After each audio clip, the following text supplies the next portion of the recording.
৩৬শে July ২০২৪, ৫ August ২০২৪, দুপুর ৩:৩০। আমাদের স্বাধীন দেশ, স্বাধীন বাংলাদেশের, স্বাধীন দেশের লাল সবুজের পতাকা নিয়ে এই যে বিজয় আর আনন্দ উৎসব, সেই উৎসবে যোগ দিতে আমরা দুজনেও বের হয়ে গিয়েছিলাম বাসা থেকে। আপনারা সবাই জানেন যে কত রকমভাবে যুদ্ধ করে আসলে আমাদের এই দেশটা স্বাধীন হলো। আমাদের এই নতুন জেনারেশন জেন জি, তারা আসলে দেখিয়ে দিল যে তারা কি করতে পারে, এবং যেটা আসলে অকল্পনীয় ছিল আমাদের জন্য, যেটা এর আগে কেউ পারেনি। এই ১৬ বছরের যে একটা স্বৈরাচারী শাসক, তাকে এভাবে ক্ষমতাচ্যুত করে তাকে বাধ্য করা হয়েছে যে সে যেন নিজের ক্ষমতা ছেড়ে দেয়। এবং যেই মুহূর্তে এই ঘটনাটা ঘটলো এবং আমাদের সেনাপ্রধান যখন জাতির উদ্দেশ্যে একটা ভাষণ দিল এবং আমরা টিভিতে এটা লাইভ দেখার পরে আসলে আর বাসায় বসে থাকার মতো কিছুই ছিল না।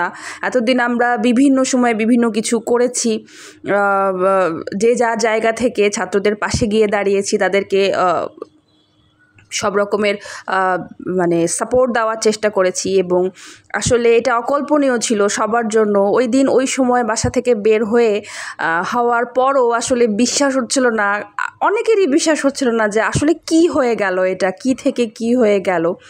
শুরুটা হয়েছিল যে কোটা আন্দোলন ছিল, যেটা কোটা সংস্কার নিয়ে যে আন্দোলন ছাত্রদের ছিল, এটা আপনারা সবাই জানেন। তারপর কি থেকে কি হয়ে গেল, সরকার আসলে কত রকমভাবে চেষ্টা করেছে ছাত্রদেরকে দমিয়ে রাখতে, তার তো আসলে চেষ্টার কোনো ত্রুটি ছিল না।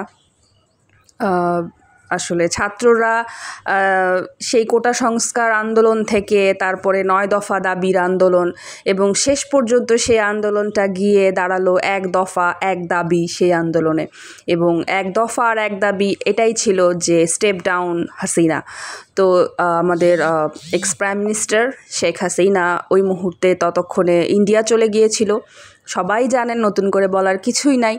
বলতে যেটা চাচ্ছি সেটা হলো, আমাদের যে নেক্সট জেনারেশন, আমরা আসলে 90s সময়কার জেনারেশন, আমরা মিলেনিয়ান্স জেনারেশন ওয়াই, বাট আমাদের যারা জুনিয়র, এই যে ছোট ছোট ছেলেমেয়েরা, আমাদের ছোট ভাই বোনেরা জেন জি যাদেরকে বলা হচ্ছে, জেনারেশন জেড, তারা যে আসলে কি করে দেখালো এটা কল্পনার অতীত। এবং ওই মুহূর্তে তখনও আমাদের বিশ্বাস হচ্ছিল না যে এরকমটা হতে পারে। আর আমরা তো 1971 সালের মুক্তিযুদ্ধ দেখিনি, মুক্তিযুদ্ধের পরে মুক্তিযুদ্ধের সেই বীভৎসতা আমরা ছবিতে দেখেছি, ভিডিওতে দেখেছি, এবং স্বাধীন হয়ে যাওয়ার পরে মানুষের যে আনন্দ, সেটাও আমরা ছবিতে দেখেছি। কিন্তু এই যে 2024-এ যেটা হলো, এবং ছাত্ররা যে আন্দোলন শুরু করলো, এবং সেই আন্দোলনে আমাদের স্বৈর শাসক যে বলগুলো প্রয়োগ করলো, ছাত্রদেরকে নির্বিচারে গুলি করা হলো, মারা হলো, এবং তারপরও তাদেরকে কোনোভাবেই থামিয়ে রাখতে পারলো না আমাদের স্বৈর শাসক। এবং ওরা যেটা চেয়েছিল, যেটা করতে চেয়েছিল, সেটা তারা করেই ছাড়লো, এবং যে পরিবর্তন তারা চেয়েছিল সেটা করেই ছাড়লো। এই জেনারেশনের প্রতি আসলে আমাদের অনেক অভিযোগ ছিল, আমাদের বাবা মায়েদের, গার্জেনদের অনেক অভিযোগ ছিল যে আসলে এরা কি করে। এই জেনারেশন সারাদিন মোবাইলে মুখ গুজে থাকা একটা জেনারেশন, যারা মোবাইল ছাড়া কিছু বোঝে না, গেমস খেলা, পাবজি খেলার জেনারেশন, ফ্রি ফায়ার গেমস, তারা হচ্ছে যে ফেসবুক, সোশ্যাল মিডিয়াতেই তারা অ্যাক্টিভ, এবং সোশ্যাল মিডিয়াতেই তারা শুধু বিভিন্ন কিছু করে, কি করে না করে কিছুই বোঝা যায় না। আমাদের মনে হতো যে এই জেনারেশনের মধ্যে কোনো দেশপ্রেম নাই, এরা দেশকে ভালোবাসতে জানে না, দেশের মানুষকে ভালোবাসতে জানে না, বড়দের সম্মান করতে জানে না। কিন্তু এই যে তাদের বিরুদ্ধে এত অ্যালিগেশনস আমরা এতদিন লাগিয়ে এসেছি যে এই জেনারেশনকে দিয়ে কিচ্ছু হবে না, এদের কাছে আমরা কিছু এক্সপেক্ট করতে পারি না। কিন্তু দেখেন, এই জেনারেশন, এই ছোট ছোট ছেলেমেয়েরা, আমাদের ছোট ভাই বোনেরা, বিশ্ববিদ্যালয়, স্কুল, কলেজ, এই স্টুডেন্টরা কি করে দেখালো যে আসলে তারা আমাদেরকে শিখিয়ে দিল যে দেশপ্রেম কাকে বলে, দেশকে কিভাবে ভালোবাসতে হয়, এবং দেশকে ভালোবেসে একটা বন্দুকের সামনে দাঁড়িয়ে সাহসের সাথে দাঁড়ানো যায় একটা বন্দুকের সামনে। এই সাহসটা আসলে তাদের যে আছে, তারা দেখিয়ে দিল, এবং তারা নির্ভয়ে হাসতে হাসতে প্রাণ দিল। এবং একজন আবু সাইদ যখন মারা গেল, সে তো কখনো কল্পনাও করেছিল না হয়তো যে পুলিশের সামনে সে এভাবে 2 হাত ছড়িয়ে দাঁড়িয়েছে আর আবু সাইদকে পুলিশ গুলি করে দিবে। তার হয়তো বিশ্বাস ছিল যে পুলিশ আর যাই করুক গুলি করবে না, কিন্তু পুলিশ যখন গুলি চালিয়েই দিল। তারপর একজন আবু সাইদ যখন আমাদের মাঝখান থেকে চলে গেল, এমন তো হতেই পারতো যে পরের স্টুডেন্টরা ভয় পাচ্ছে যে পুলিশের সামনে তারা দাঁড়াবে না, তারা ভয় পাচ্ছে যে না এখন তো পুলিশ গুলি করবে, যেহেতু আবু সাইদকে অলরেডি মেরে ফেলেছে গুলি করে, হয়তো আমাকেও পুলিশ মেরে ফেলবে। কিন্তু আপনারা নিশ্চয়ই দেখেছেন যে এরপরে আরও ব্যাপকভাবে ছেলেমেয়েরা পুলিশের সামনে বুক চিতিয়ে দাঁড়িয়ে পড়ে যে আসো গুলি করো, দেখি কেমন পারো। এবং ওদের ভয় তো করেইনি, ওদেরকে তো ভয় দেখাতে পারেইনি স্বৈরশাসক, বরঞ্চ ওরা আরও বেশি সাহসী হয়ে উঠেছে। দিনে দিনে যত ছেলে মেয়ে মারা গেছে, ওদের যত বন্ধুবান্ধব মারা গিয়েছে, ভাই মারা গিয়েছে, ওরা তত সাহসী হয়ে উঠেছে। স্বৈরশাসক ভেবেছিল যেভাবে ছেলে মেয়েদের মেরে ভয় দেখিয়ে গুম করে তাদেরকে থামিয়ে দিতে পারবে, কিন্তু এইসব করে আসলে তাদের সাহস সে আরও বাড়িয়ে দিয়েছে। আসলে দিনে দিনে যত দিন গেছে এই ছেলে মেয়েগুলো, এই জেনারেশন জেড, এরা কিন্তু আরও অপ্রতিরোধ্য হয়ে গেছে। এবং দেখেন যে রেজাল্ট যে তারা কি করে দেখিয়েছে, যে পুরা দেশ তারা চেঞ্জ করে ফেলেছে। এটা কি কেউ কোনো দিন কল্পনা করতে পেরেছিল যে এই জেনারেশনের এই মোবাইলে মুখ গুজে পড়ে থাকা ছেলে মেয়েগুলো এভাবে দেশকে স্বাধীন করে ফেলবে দ্বিতীয়বারের মতো, আর এইভাবে আমরা আমাদের স্বাধীনতা উদযাপন করতে পারবো? আসলে আমাদেরও দেশের প্রতি অনেক অভিযোগ ছিল।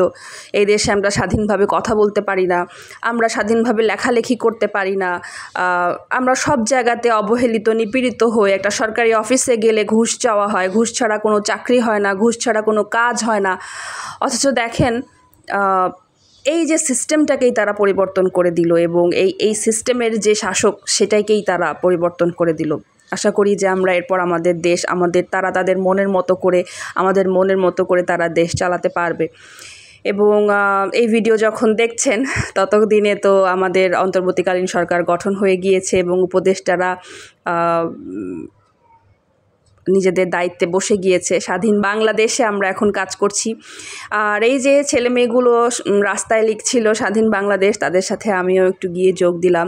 এবং আপনারা ভিডিওতে দেখলেন যে সবাই কত আনন্দ করছে, এবং মনে হচ্ছিল যেন ঈদের আনন্দের চাইতেও বেশি এই আনন্দ, এবং প্রত্যেকে খুবই খুবই খুবই খুশি ছিল। এরা অনেক ভালো কাজ করে দেখিয়েছে। এখন আমাদের দায়িত্ব যে একটা যেই সমস্ত অরাজকতাগুলো দেশে ছিল সেগুলো যেন এখন আর না থাকে। একটা সরকারি অফিসে গেলে যেন এখন আর আমাদেরকে ঘুষ দিতে না হয়। আর কি বলবো, আসলে আমাদেরকেও তারা শিখিয়ে দিয়েছে যে এই দেশে আসলে কত শান্তি। আসলে এই মুক্ত বাতাসে নিঃশ্বাস নিতে পারাটার মধ্যে যে কত আনন্দ, তারা কিন্তু আমাদের মধ্যেও দেশপ্রেম জাগিয়ে দিল, যে আমরাও বুঝলাম যে আমরাও আসলে নিজেদের দেশকে কতটা ভালোবাসি। ওই দিন আসলে এত আনন্দ চারিদিকে দেখে বারবার চোখে পানি চলে আসছিল যে এই হচ্ছে আমাদের স্বাধীনতা। তো স্বাধীনতা অর্জন করার চাইতে স্বাধীনতা রক্ষা করাটা অনেক কঠিন। এই স্বাধীনতা আমাদের ধরে রাখতে হবে। আশা করি যে যেভাবে করে সবাই চায় দেশটা চলবে সেভাবে করেই এরপর থেকে চলবে। তো স্বাধীনতা দিবসের শুভেচ্ছা সবাইকে। আজকে থেকে ওই দিন থেকে 5ই আগস্ট আমাদের দ্বিতীয় স্বাধীনতার দিন, এবং এই লাল সবুজের পতাকাটাকে যে এত ভালোবাসি এটা হয়তো ভুলে গিয়েছিলাম। আর এই জেনারেশন জেড আমাদেরকে শিখিয়ে দিল যে আমরাও দেশকে অনেক ভালোবাসি, কিন্তু এতদিন বুঝতে পারিনি। সবাইকে অনেক অনেক অনেক ভালোবাসা এবং শুভেচ্ছা।